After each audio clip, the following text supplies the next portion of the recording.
When you are creating a visualization, you can apply various filters to it. This video will show you how to filter a visualization by dimension values.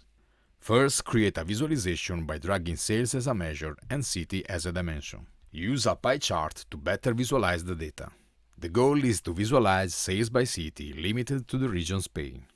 To do this, expand data in the Properties panel and under Filters, click the Add button. Select the dimension you want to use, in this case, region. Then, select the value Spain. You can also refine the data by adding more dimension filters.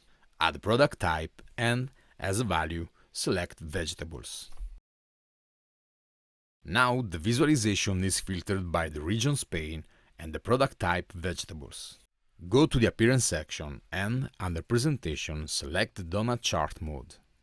Then let's add a title to the visualization. And here you have the result. A donut chart showing sales in Spanish cities for vegetables. And that concludes this video. Thanks for watching.